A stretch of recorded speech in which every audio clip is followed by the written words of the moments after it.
Welcome to LOA Today. I'm Walt Thiessen here with Dan Mangina and Alex King. Today is Tuesday, January the 28th, 2020. It is 4 p.m. New York time, and wherever you are in the world, thank you for joining us for another episode of LOA Today, your daily dose of happy. And I'm happy to be doing another daily dose of happy. It's been 10 days. I mean, I've been in withdrawal, guys. I mean, it's just been a tough time for me because I've had to spend all this time in Florida taking photos, putting them on Facebook. I feel completely outside my norm. I must be doing growth or something. I don't know exactly. Must be doing growth or something. Fabulous. But it's been great. It's been really good. And Dan, it's good to have you back. You've been a bit of a world traveler yourself lately. I mean, you've been halfway around the world. I mean, to the other side of the world, doing 27-hour journeys back and forth, which was interesting. That's crazy. Yeah. Wow, that's crazy. Yeah, you got to be young to do that. That's how you know you're still young. Yeah, although I did look now, I just recently turned another age in December, and I'm in the next tick spot grouping. Mm-hmm. Mm-hmm. So you're now 26 instead of 25. Yeah. I'm like at the beginning of the checkbox grouping. Right. So the checkbox grouping goes like another 9 years above where I am. Yeah. I'm in that checkbox grouping. That's always a bit disconcerting when that happens. Mm-hmm. That happened to me last birthday. Yeah. Yeah. I'm not used to it. The idea that I have to actually admit that I'm a grown up now. I was speaking to my friend actually earlier today, and he's got 2 kids. And he's like, "Yeah, we're grown up, bro." It's like, "Yeah, we're grown ups." It's funny. But you don't have to be though. Why is it funny? Metrically. Well, the reason I say it's funny is because my brother and I had a similar conversation, not quite the same, but we were both. It was the day we were at Kennedy Space Center. You guys saw the photos from that On Sunday. And when we were there, at one point we were waiting for something to happen. I forget what. And we were just chatting, and I said to him, "Do you ever think about the fact that, when we were really young, we'd be looking forward to the future and saying, what would it be like for the two of us to be married? And here we are." And he said, "Yeah." Because it seems here strange. we are. It seems strange. I mean, we've both been married for quite some time now, but it's just. It seems so far off. Yeah, because you don't really think of your brother, especially when you're young, your brother or your sister being married. You think of them as, the people you're growing up with. Right. And then to find that you're both married is really kind of a shock. It took us a few years to notice, but, No, but seriously, it was a wonderful time. And I have to do a shout out to both my brother Mark and my sister-in-law, Iona, who are previous co-hosts of the show, I might add.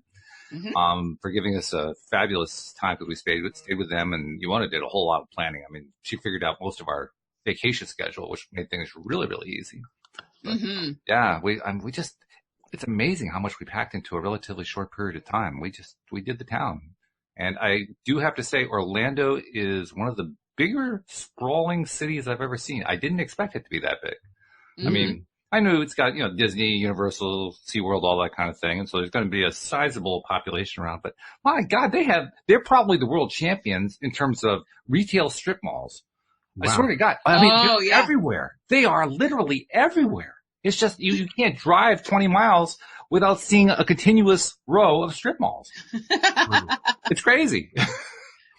Well, plus also they're doing so much growing right now that, like my brother termed it, the GPS maps can't keep up with the new construction. Bro, welcome to Boston. So literally you're driving down the highway and it says, take the exit here, and there's no exit because it's been bricked off for the next thing that they're putting in. I felt like I was in New England. You can't get there from here. I mean, it was. Facts, man, facts. No, but seriously, it was great. I loved, you guys also saw the photos of, the 2 Harry Potter lands in Universal. And those were great. I mean, they did a great job. Let's just be perfectly blunt. They did a fabulous job. You walk in, first of all, you don't even know that you're walking into Diagon Alley when you walk in, because that's what's supposed to happen, right? It's hidden. Right. So you kind of walk in like, oh my God, there it is. And it was really well done. And Hogsmeade, oh my God, Hogsmeade, it looked like a movie set. I mean, it was perfect. It was, I spent the entire time. Now we did between the two of them, of course, they're in two separate places. Mm-hmm. And then you have the Hogwarts Express between them. So that's how you get back and forth. Oh, and they genuinely have the Express. Oh, yeah. You get to ride the Hogwarts Express. Yeah. Whoa. I'm so jealous right now. Complete with, when you look out the windows are videos. So you get to see this whole video presentation while you're taking this 10-minute ride from one campus to the next. What? It's great. It's really great. Yeah. Okay. Really, really fun. I kind of need to find out which of my nephews and nieces are Harry Potter fans. Hi, I'm a Harry Potter fan. We can go. Yeah, I'm talking about someone I can sponsor and not look like a creep running around with. I don't care. I'm going in full robe and I'm going to get my wand. Like, hey, I don't really care right now. Dan, you don't have to worry. She's going to be wearing her unicorn crown. It doesn't make any difference. No. You don't go unicorn? No, I don't want to get eaten. Are you crazy? But you're a magic unicorn. It's in a magical universe. It's okay. Yeah, I know. In a Harry Potter world, who drinks unicorn blood? Oh yes. Hello? Yeah, but I hate to kind of clue you in on this, but in the last book, he got killed. Yeah, but like the book after, he's still here. He is? He is. He's come back? No spoilers, but you know. I need to read. It's called the Blessed Child. She's inventing book 8. No. You haven't read The Blessed Child? No. It's in play form, so it's like reading a script, but it's awesome. You got to read it, guys. So does this mean that Harry has to kill Voldemort again? Well, I mean, that was rather traumatic the first time. I mean, I can't say anything because it's all spoilers. I just can't. It's just. I'm going to be texting you after this for spoilers because I don't care. I'm just going to say this. The book takes place. Remember at the end of the last movie where it was 20 years later, which is like last year for us apparently. Yeah. 2019, and it was 20 years later, and their kids were getting on the train. It starts there. Okay. So the book is really basically about their children, but like it blossoms. It's really good though. Well, okay. It looks like I have a new item for my reading list after Joe Dispenza. It's quite thick. So who I was just with in Dubai. That's what Joe Dispenza, really? I went to a Joe Dispenza retreat. That's what I went to do. Wow, no kidding. Look at you. I was volunteering. So how do you spell Dispenza? Dispenza. That was beautifully done, Dan, I have to say. Thank you. Wanted to mix it up. But Joe Dispenza, I have to also make a note about. I was reading one of his older books, You Are the Placebo, during the first one I read. Play Fights. Is that what you're reading? Yeah. No, that's the first one of his books I read. That's the first one you read. Oh, okay. Mm-hmm. I read part of it down on flight down, part of it on the flight back. I still have about another third to go. And interestingly enough, the part that I was reading just before we touched down here in Connecticut on the way back was literally a description of what happened the next day. It was really quite astonishing, right? Because I mean, Dan, you'll remember in the book he talks a lot about how the physiology works in terms of when we our subconscious minds are replaying old stuff, old tapes, right? And as he describes that, he's talking about what it takes to change that and what happens physiologically when you're changing all that. And that if you don't change it, you can, since we have associations that are environmentally based, if you go back to an old environment, all the old signals, all the old neurons get refired again. It's just like replaying the tapes instantly, which is exactly what happened when we got back here. I mean, we were in vacation mode. Everything was great. We got back here and it was like the same feeling just before we left. Yeah. Because we were back in the old environment again. I'm saying, oh my God, this guy dispenses good. I mean, not only does he have something good to say, but he manages to have me read it the day that I get back from vacation. And he spent years recording, like scientifically recording everything that he's been talking about too. So. Yeah. With some amazing results that he's been able to produce. But yeah. Personally witnessed people show up to events in wheelchairs and be dancing by the end of it. It's really fascinating. So you actually got to see that? Because I mean, yeah, I've seen it. I've been to a lot of events over the last 4 years. You have? Okay. Yeah. Because he wrote, or no, I guess it was an interview I saw. In the interview I saw, he was describing how, early on one of their early workshops / retreats, they tried to teach people how to do all this stuff. And he was the most amazed person in the place when a few people actually got up and said, I'm cured. Mm-hmm. I mean, he thought he was just doing it for demonstration purposes. He didn't think it was the real deal, you know? Yeah. And so these people jumping up and he says, oh my God, this stuff really works. So that's cool that you got to see that. A dear friend of mine used the word and cured herself of cancer with no chemo, no surgery. So you actually know somebody who did. That's fabulous. I know a few people that have done some amazing things with this work. So it's been my life as it is. It's been applying that work in order to make the transitions that I have done. And anyway, it's good stuff, really good stuff. I'll tell you what, my sister-in-law was one of the reasons we went down, because she just got her doctorate in statistics. Nice. But before she settled on statistics, there goes my buddy. Before we settled on statistics, or she settled on statistics as her final discipline, she had been studying neurosciences, neurobiology and so forth. A lot of the same kind of material that Dispenza and others have covered. And so when she was my co-host on the show here back in years 2 and 3, she told me about a lot of this stuff, and she was sharing a lot about it. And we are actually now in kind of a informal conversation about doing a series of shows on Joe Dispenza books, starting with You Are the Placebo. Mm-hmm. So I throw that out there to say, first of all, do you have any interest in being part of that conversation? And second of all, to just kind of give a little, heads up to the listeners, like, hey, there's something really cool happening. Well, I'm personal friends with a lot of his team leaders as well, who are actually trained, and a couple of his corporate trainers that are trained in his work. So if you want some behind the scenes people who actually are trained personally by Dr. Joe, that would be fabulous. I can probably wrangle you some co-hosts on that as well, some guest hosts. So let's have that conversation. Wow, that's crazy. Let's get some good stuff going here. Yeah. Because, I've known about Dispenza for a while. I can't say I read any of his stuff in depth before now, but Yona told me a lot about what he had to say. But as you read it, well, 2 things came to my mind as I've been reading it. The first is, my God, the man spends too much time on the clinical detail. He needs to pull back a little bit and turn it into a story. But beside that part, God, the stuff that he has pulled together, the stuff that he has tracked is really quite impressive. Not just from a scientific point of view, just from a human point of view. He's done a lot of work on this stuff. What was really interesting is that what you just said about the crunchy numbers bit. At first, I was like, yeah, this is really cool. I get it-ish. And then I went to my first event and I was like, oh, I get it now. Oh, you really get it. Yeah. And if you look at the stuff that now, if you compare like early interviews with how he talks now, earlier books with Becoming Supernatural, which is all story, all. I've heard, yeah. It's almost as though, and I can't speak for the man, but it's almost as though the groundwork was done to create the space to be able to say what he'd like to say, because now he's proved it. Sure. This many years of demonstrating this is what's happening, this is what's happening, this is what's happening, and this is real. You almost buy yourself license. Yeah.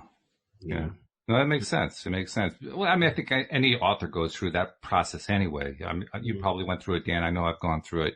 The first book you write, or the first major piece you write, you're learning how to write. It's not like you've never written before, but putting a book together is a different beast from writing an article. Because there's a lot more work that goes into it, a lot more thought, a lot of different ways you can trip yourself up, a lot of ways you can kind of get stuck in the mud.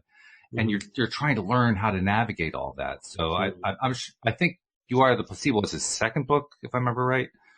I think the first one might be Making Your Mind Matter or something like that. Yeah, I can't remember what the order was, but anyway, it was an early. I like that title, Making Your Mind Matter. Yeah. So, but the point is that, if you've been doing books for a while, now you got it. Now you got it down. And especially with all the workshops he's been doing, that helps you get it down. So, yeah. I'm going to have to read, is it You Are Supernatural? Is that Becoming Supernatural. Becoming Supernatural, right. Yeah. That's the book that came out a couple of years ago. Right. So now the week-long events, like the one I just attended and volunteered at, it's essentially taking you through the content of that book with the teachings and the meditations that go with it. Okay.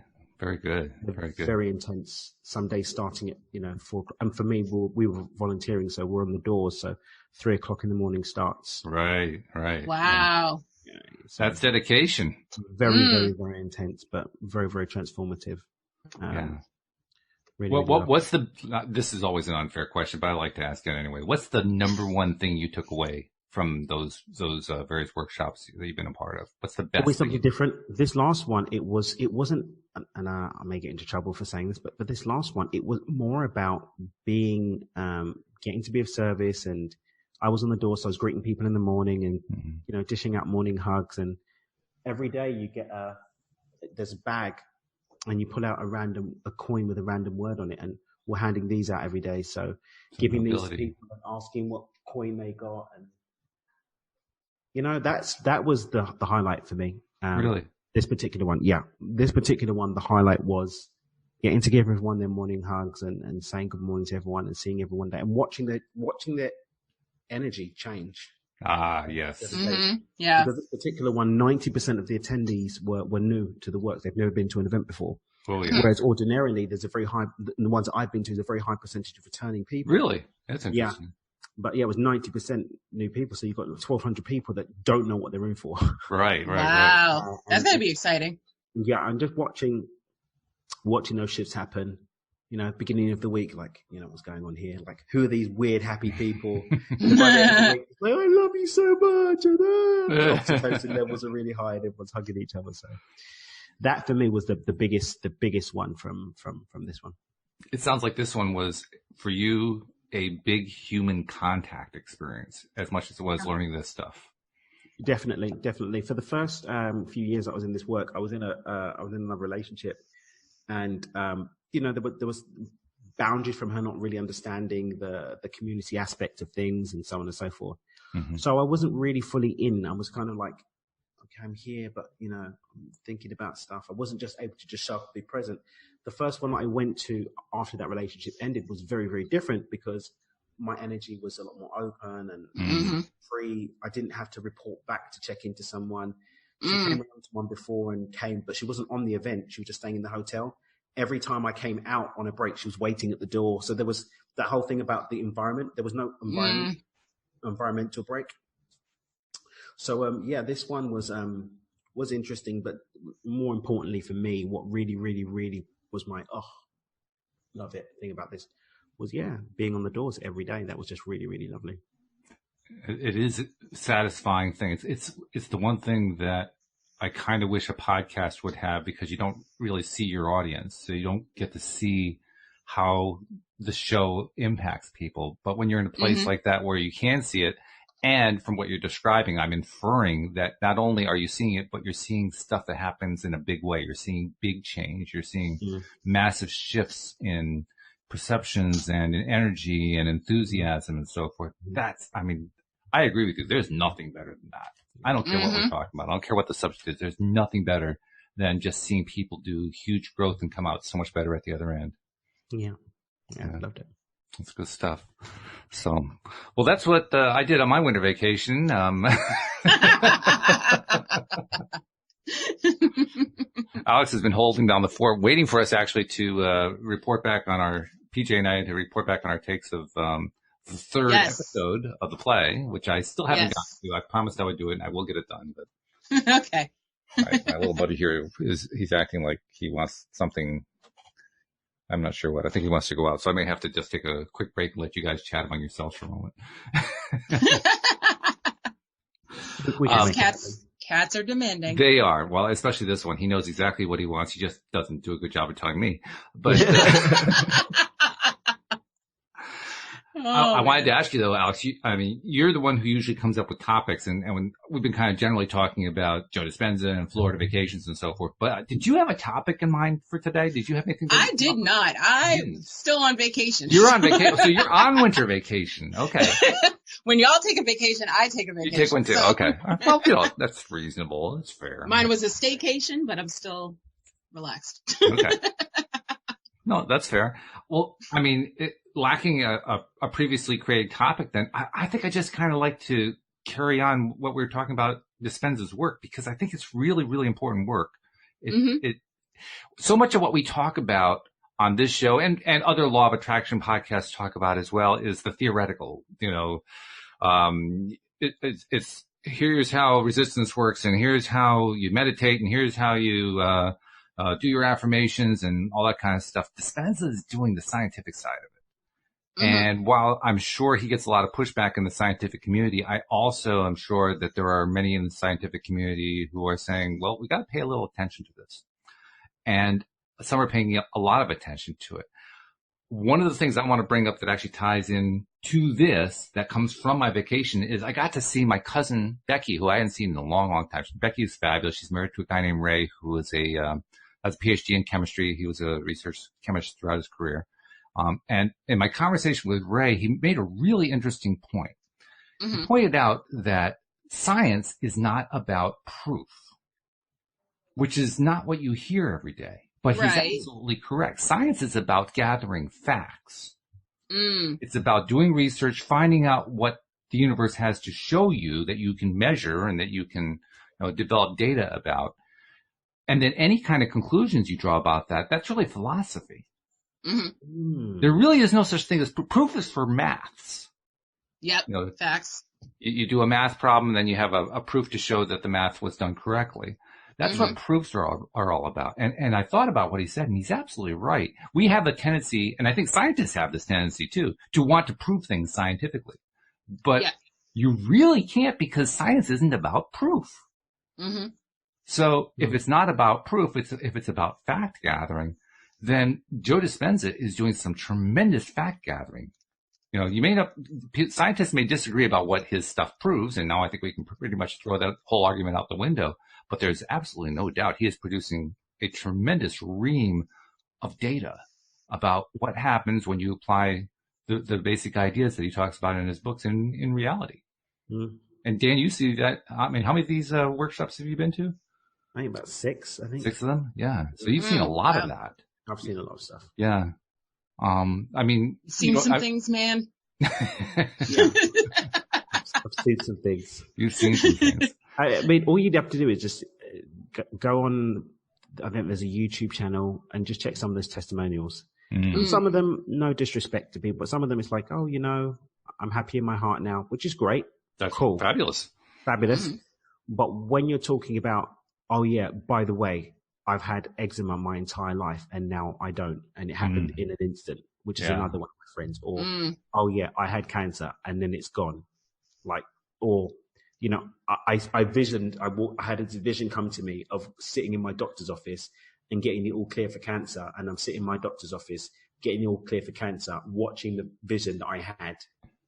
I was blind. Yeah. Oh, now I can see. Oh, by the way, I can hear you now. I've not been able to do that. I've had tinnitus or whatever it is for the last 11 years. And all sorts of crazy stuff. So anyway.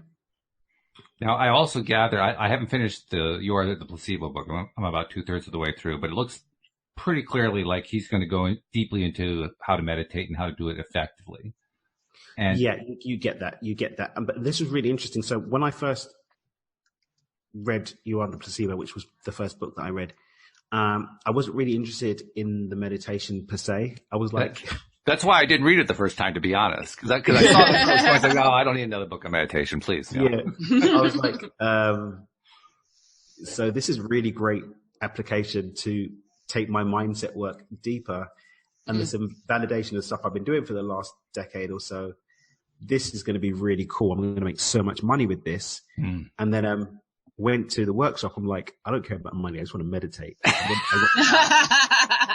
This thing that just happened for the last 2 days. I'd like to repeat this. Yes, please. Because I bought the meditation and I was like just lying down and doing it, or like falling asleep, and I wasn't actually showing up to do it as a work. It was just a thing I was doing. Yeah, but when you experience, and I think now that there's the progressive workshop that he does is now available online, and it's really inexpensive. It's like a couple of $100 or $100 or something like that. And you get like 9 sessions plus meditations of him taking you through what the things are. So the experience that I had over that weekend, now you can do as a home study course and really get the application of it, which I think is really, really, really great. especially now it's near impossible to get to an event because they sell out in like as little as 4 minutes. Wow, they sell out. it's crazy. So, yeah. Yes. But what's different about his approach? I mean, like I said, I haven't really gotten into what he says about meditation in depth, but there are a lot of people who teach meditation. Dan, we both know that. There's just a lot of teachers out there, but you don't hear these kinds of stories like you get with Dispenza. So there's something he's doing different. What's he doing different? I can only speak to my personal experience. I can't obviously, I'm not trained to teach his work. Right. I'm a consumer. I've had some experience with it, but I'm a consumer. But you got more experience with it than I do, so I figure you're just being clear for the listeners in the audience. I'm speaking purely as a consumer, not as someone that's affiliated with the company or been trained or whatever. Right. From that perspective, having done lots of different types of work over the last 20 years, it feels very much like a hypnotic journey that takes you into really just connecting to something bigger and greater than yourself and coming back different. Now, not everybody does that with intention, but some of the meditations are specifically around intentional things like changing a belief system or connecting to a new potential. Me personally, I overlay it with my own work, and I'm very specific in setting the intentions about what I want to experience, then stepping into a space of infinite possibility on these journeys that Dr. Joe takes you on, and setting the intention of coming back with that infinite possibility being a part of my experience. Almost like recognizing that moment to moment, we're moving through different timelines based on what we expect to come next, and allowing yourself to go on a journey that goes into a realm where what comes next doesn't have to be so predictable. You can tap into infinite possibilities and come back to a completely different timeline where your illness is gone, where your abundance is there, where your energy levels are up, where your relationships are healed. And that's my personal experience, again, speaking for myself as a consumer. But that's insane. That's the perfect word. That is the perfect word. And I don't mean it disrespectfully or anything, but it's just what you described. It sounds great metaphorically, but you didn't sound like you did anything different.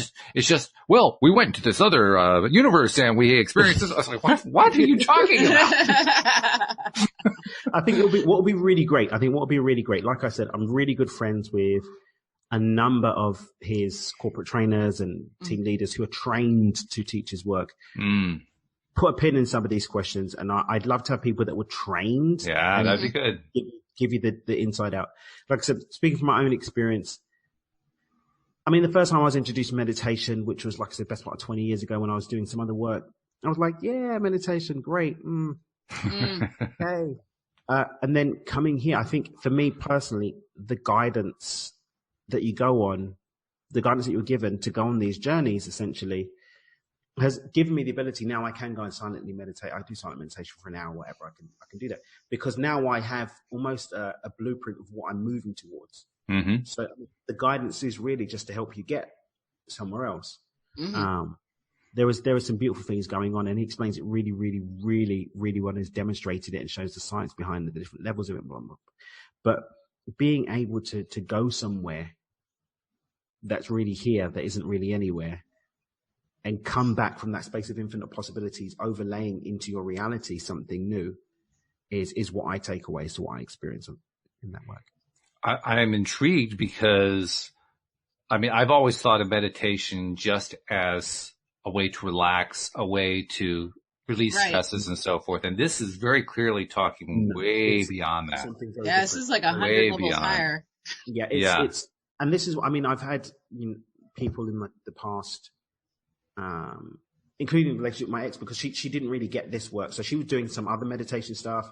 She's like, I meditate. Why can't you talk to me about this stuff? I'm like, babe, you don't get it. It's not that YouTube video that you just watched with whale songs. It's not that. Although, when you know what you're doing, you can use that whale song to get you. Sure. Nothing wrong with whale songs. But what we're talking about here is it's a different kettle of fish. What's really interesting to me Dan, is that you are a very well-spoken person and you're having trouble putting it into words. There's that tells me this is a really, really cool thing, but it's so hard to express what it is. Yeah, it's not, when you get to see some of the things that you get to see,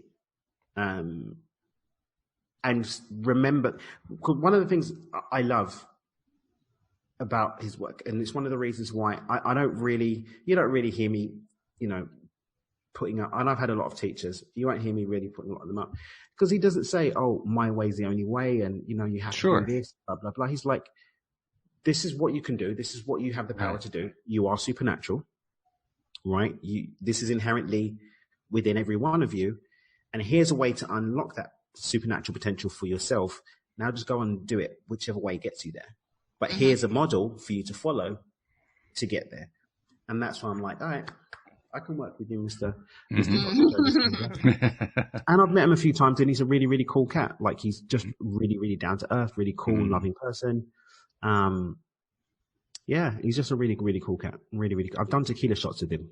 I mean, there's not many. Nice. That you get to do tequila shots with. So. Yeah, that's good. That's good. Yeah.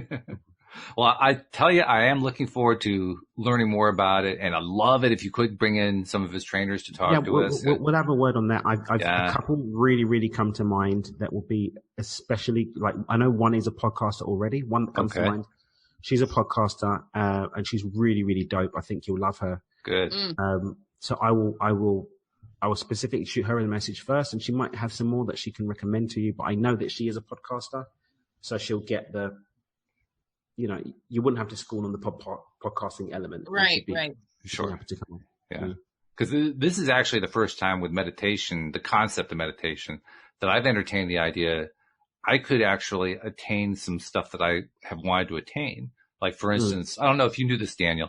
I'm what they call aphantasic, meaning it's really, really difficult for me to create images in my mind. Correct. Literally. I mean, the best if I'm lucky, I can get a color. That's about it. Most of the time I don't get that much.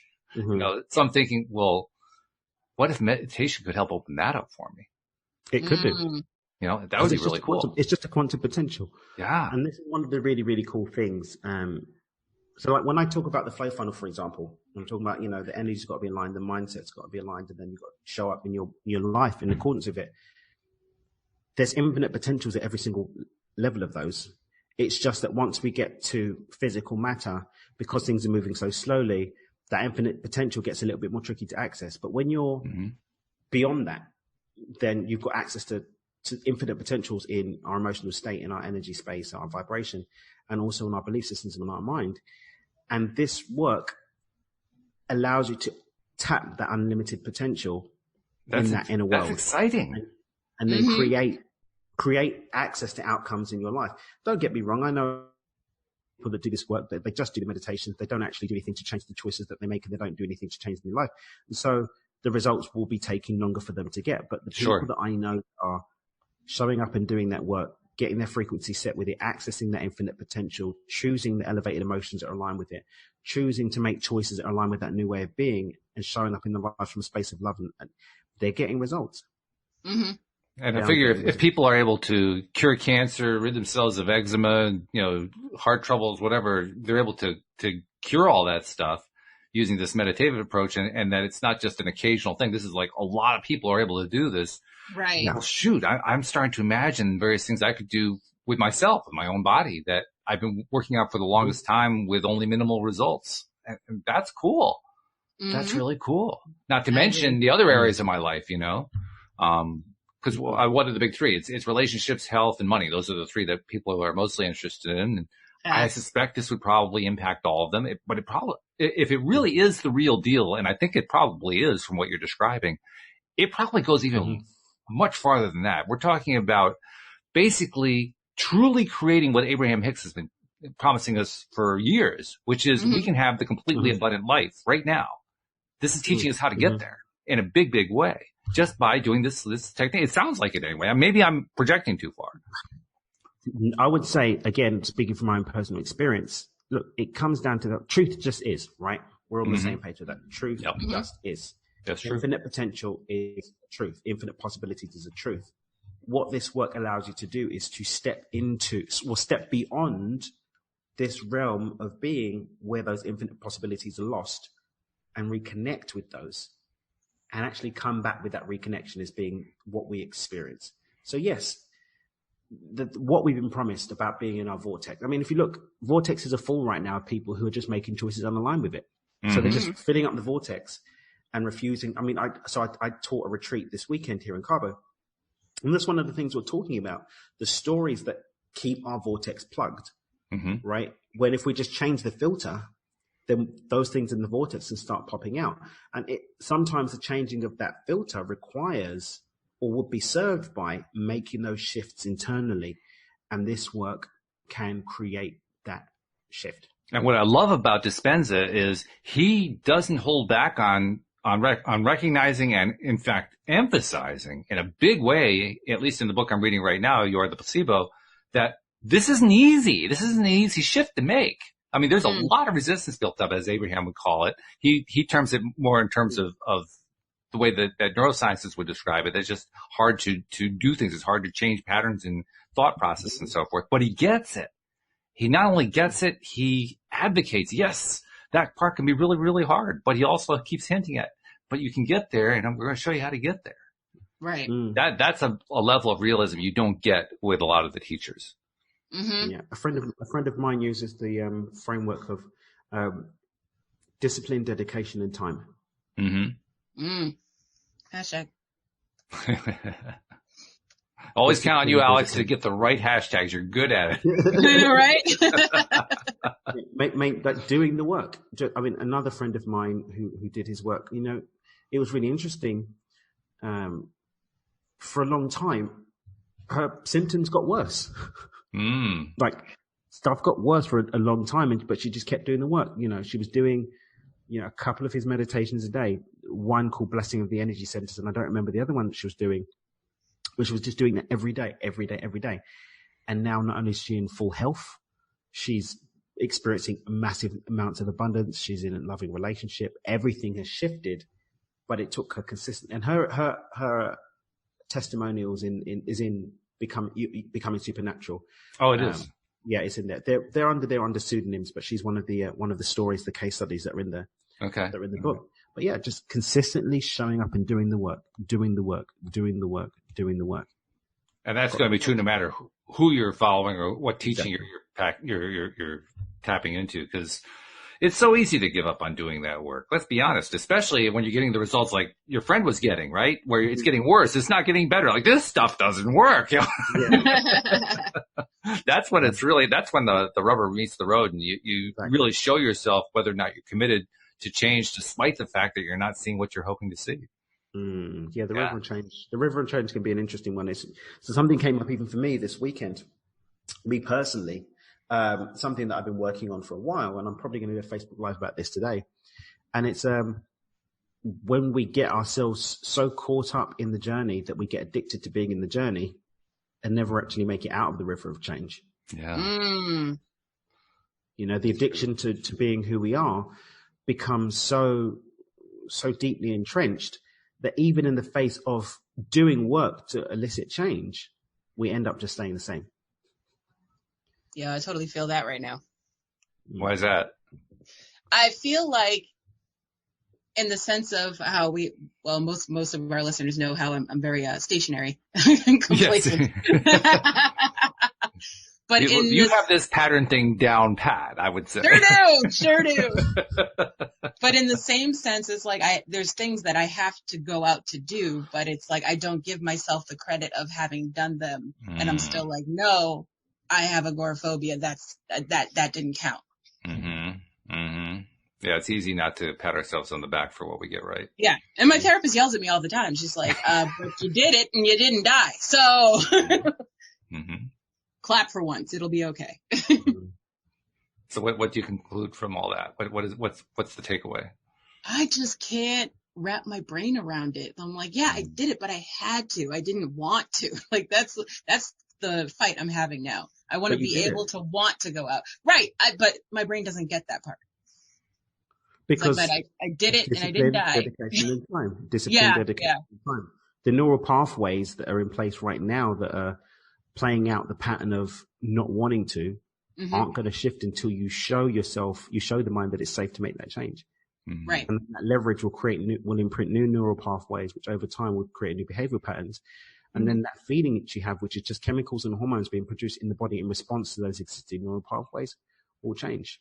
The emotional state will be different, and then you'll have the different experience. But it's not going to happen unless you're witnessing it. Yeah. I got to get out of my own head. That's what it is.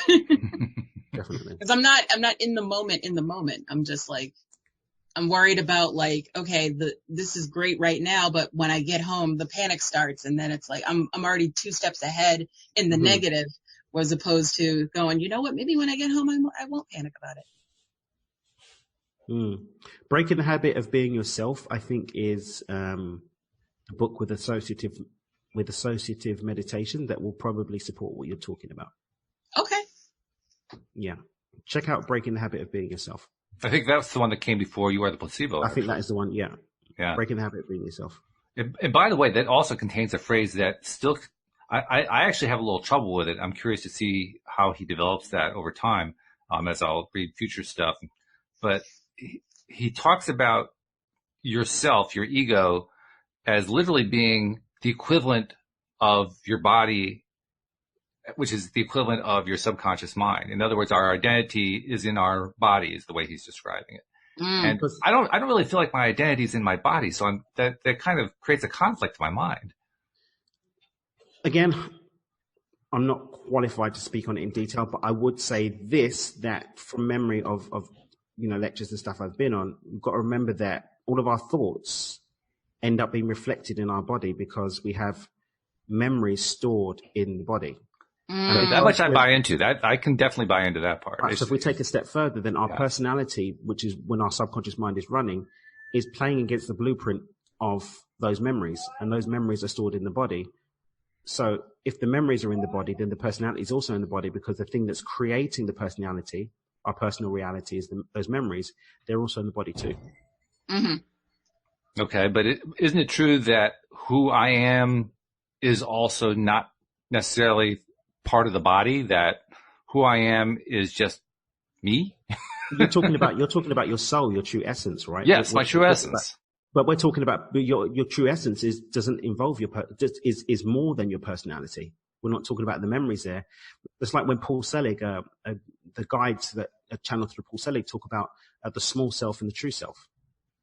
So the small self, we could say, are those the personality traits, the memories, and so on and so forth. The true self is the soul, the essence, the eternal part of us. It's not there in the body.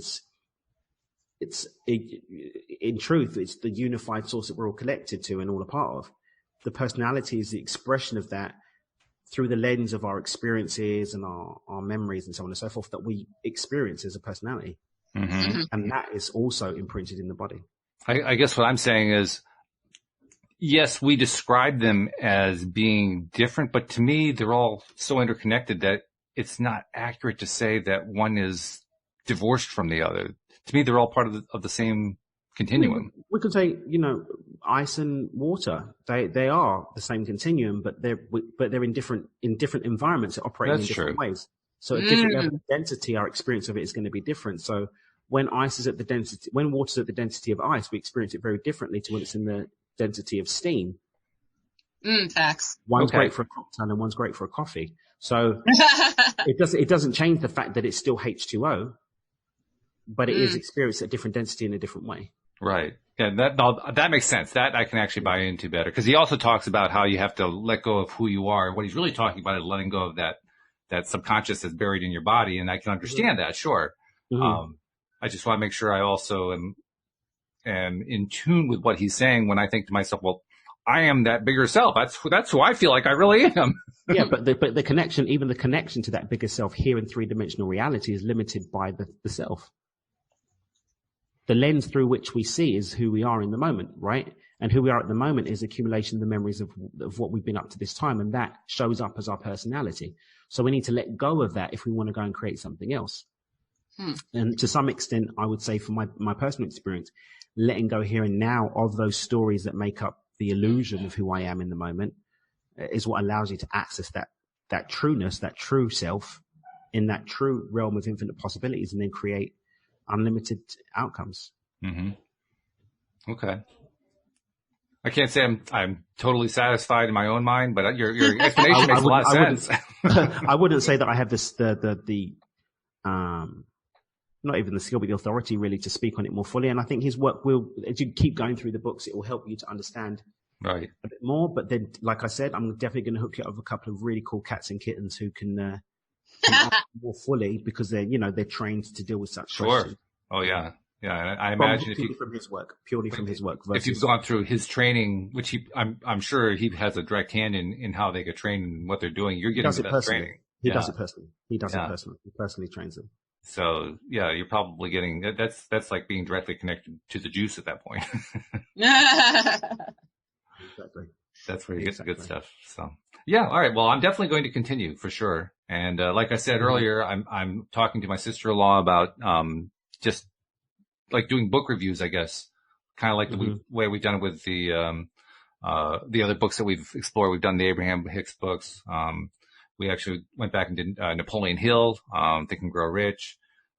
Cindy Chavez and I have been doing all the Neville books, the Neville Goddard books, and it's a fun thing to do, to just go through and you read it and you say, okay, so what are you getting out of this? Well, here's what I'm getting out of this, And I've got this book that I heard of once that I know I'd like to throw it in the mix. I don't know. Yeah, sure. Called Stepping Beyond Intention. I don't know if it's yeah. Well, we can do, Daniel. We'll even bring the author on. I mean, I don't know if it's a CrossFit threshold at any time, but hey, if you remember when you first came on the show, I was kind of trying to push you on that when you were kind of sharing little tidbits of it, but you weren't really getting into it. So I kind of pulled back. But I'm happy to do the book. Let's do the book. Let's just go through it chapter by chapter, line by line. I think it'd be great. Sure thing. Yeah. And the best part is I wouldn't be violating a copyright. So,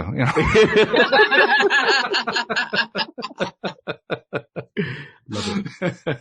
Yeah, I think we should do that. In fact, I will put it out here right now. Let's start doing your book next week with next Tuesday's show. All right. Done. Okay.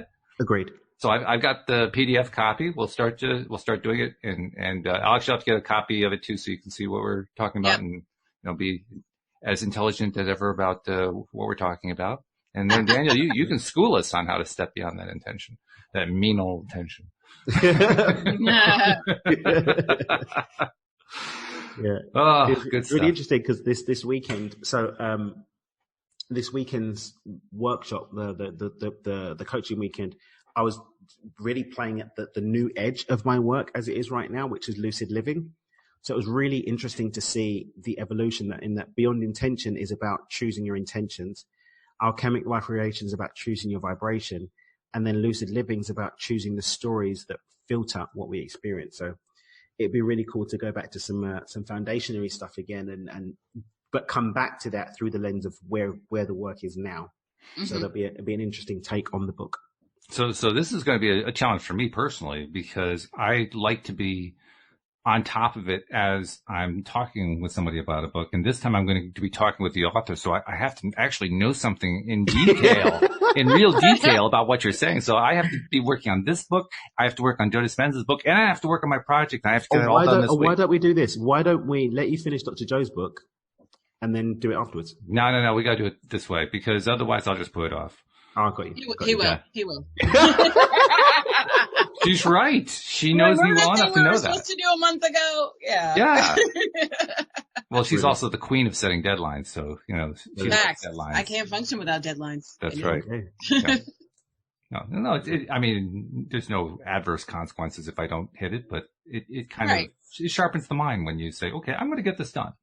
Yeah. Okay. And it's not like we have to read the entire book, because we're probably going to spend the entire show next week on the first half of the first chapter or something like that. Exactly. Right. Exactly. Yeah. So, it's not like it's a huge homework assignment. I can handle it. Heck, when I was in college, I was reading 200 or 300 pages per course per night. I think I can handle 20 pages. It's not going to be difficult. That's a lot of reading. What's that? That's a lot of reading.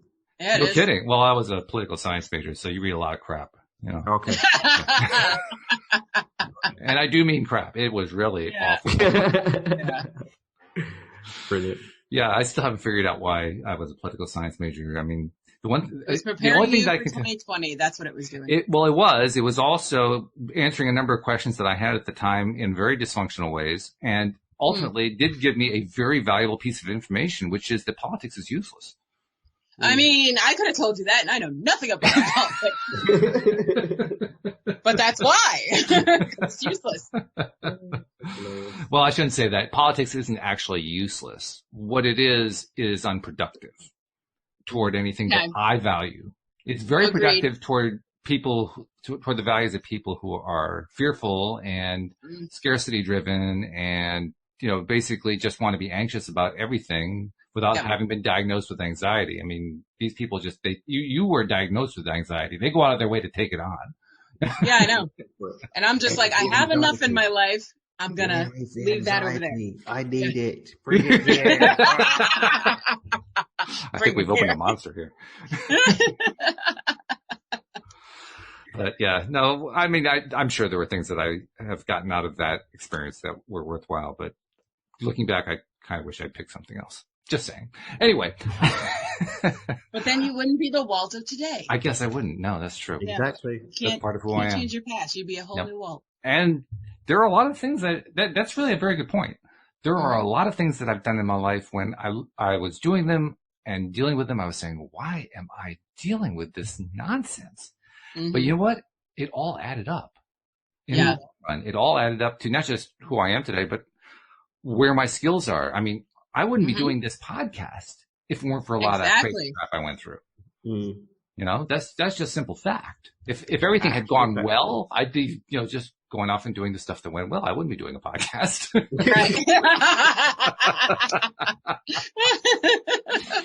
That's funny. Isn't it true though? I mean, the things, this is something that my sister-in-law was talking about. By the way, Alex, Ioana and Joel are going to get along great. In fact, I referred Ioana to him because she's writing a book about struggle, which of course is Joel's métier, right? Oh my goodness. Yeah. So anyway. Be a fly on the wall. Oh my God. No kidding. You're going to have one heck of a conversation. But, in the conversation I was having with her over the past week, one of the things that we were focused on was people who go through craziness, who go through tough times, really, really tough times, and come out of it flying at the end. Mm-hmm. Mm-hmm. And it is, I mean, that's almost a better track record than a Joe Dispenza workshop in terms of the results that come out of it. I don't mean to disparage Joe Dispenza. I'm just saying it's almost 100%. If you're going to go through something really bad, one of two things is going to happen. You're going to come springing out of it with some amazing, fabulous stuff, or you're going to die. It's going to be one of the two. There's not really a lot of in between, Right. That's just the way it works. So, yeah, you're right. I mean, now the stuff that I went through is nothing compared to what other people have gone through. I mean, well, that's true for everybody. Well, it is true for everybody. Yeah. Mm-hmm. But, from my perspective, it's especially true because, I mean, I hear stories about people who are, definitely addicted to drugs or alcohol or gambling or whatever, or went to prison or went through, their brother was killed and, all this other kind of stuff. I've never had any of that kind of stuff go on. Right, right. My life was tame compared to all that. Yeah. But it sure wasn't fun. Right. I mean, it's all in who's looking at it, beauty is in the eye of the beholder, so. And yet, as I look back, I realize it all pieced together. So, yeah. Yeah. In that sense, Dan, I totally buy into the idea that my experience, my programming, my subconscious mind in my body is who I am. In that sense, that's true. I do agree with that part. Yeah. It's like the butterfly effect. If you didn't take that train that day, you never would have met the three of us. Two of us. Sorry, there's three of us. Well, you actually, with your headphones, there's actually more than one of you, Was he talking about, were you talking about the cat? Yeah. The cat's like, yeah, thanks. All of us. Like, yeah, you better include me because I'm here too. This dog lover.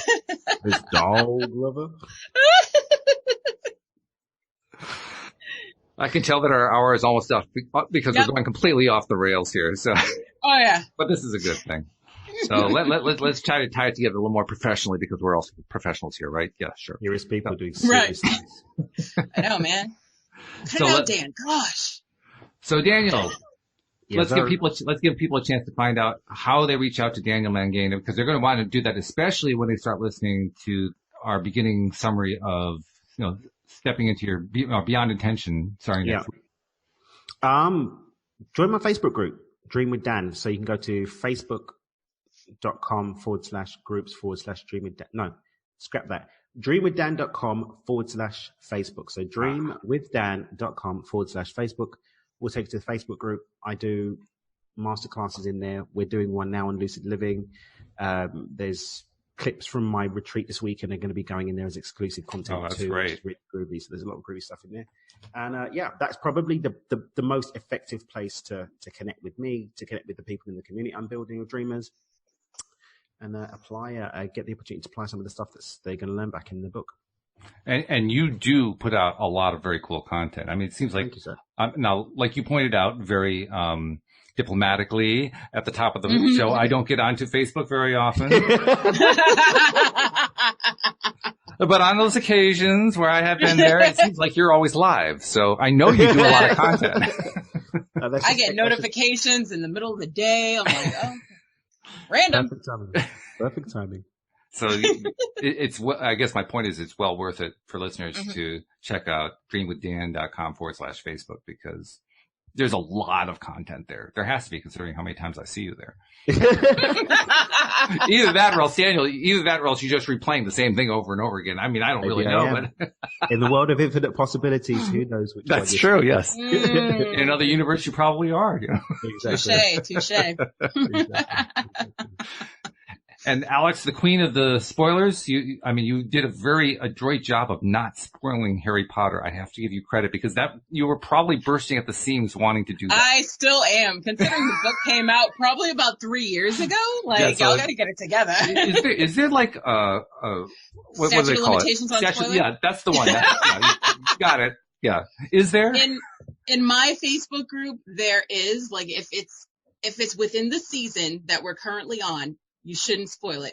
However, if it's a past season, you're allowed to spoil it, and it's everybody else's fault if they're not caught up. So you were actually showing tremendous self-restraint, because this is a 3-year-old thing, and you were still, not spoiling. Right.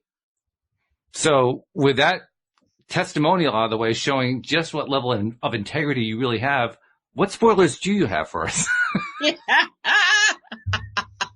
Well, it's been a good week, because most of our I think all of our shows are back in season now. Everybody's back from their winter hiatus, so a lot of cool things are happening. Again, season 15, the final season of Supernatural, is ending. For me, it's a little slow right now, because I'm like, guys, this is the last season. Like, what is happening? We got to get it in. Oh my gosh! I've waited. I want them to finish it so I can watch it back to back and binge it. I don't want to wait for the next week. Definitely binge it. We'll start now, because by the time you're ready, it'll be done. Okay, I may actually just forget about all the tasks that I actually had to do today. If I can steer one person a day towards Supernatural, my job is done. I mean, the end of season 14 with the thing with Jack, and then death was there, and then the other thing was there, and then Chuck was like, Chuck? Really? Right? Bro? Facts. I was like, really? This is what you're doing? I don't know where this is going to go. I really don't know where it's going to. I mean, I've had a little glimpse into the future. I'm very excited at what's happening. I have a theory, but I'm not going to spoil it. Can you text me your theory, please? Please text me your theory. I will send you a video on Instagram of my theory. Please do this. Okay. And by the way, we do want to clarify, this is not the same kind of supernatural as we were talking about before with Dr. Joe Dispenza's You Are Supernatural. They really don't connect at all. One is about connecting to the beauty of the divine, and one is about kicking butt of demons and vampires. Actual factuals. Although I suppose if your mission in life is to actively go out and kick the butt of demons and factuals, then perhaps it actually would apply. But other than that, check out Dr. Everything connects one way or another. Well, I'll just leave you with this thought, and this is again out of Dr. Joe Dispenza's writings. We all have, in the most densest parts of our brains, anywhere from 100 to 300,000 connections per neuron. Damn. I mean, we've got some really busy neurons going on inside our heads. Oh, I already knew that up here. It's crazy in here. And the more we think about, and the more that we talk about, and the more that we explore, especially outside, more the neurons are firing, especially outside of our comfort zones, especially outside of our daily patterns. The more stuff that goes outside of it, the bigger it gets.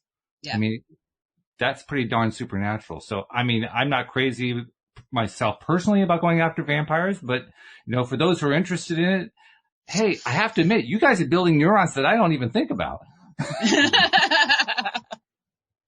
Season 1 will get you. And it all counts. It all counts because you're enjoying it.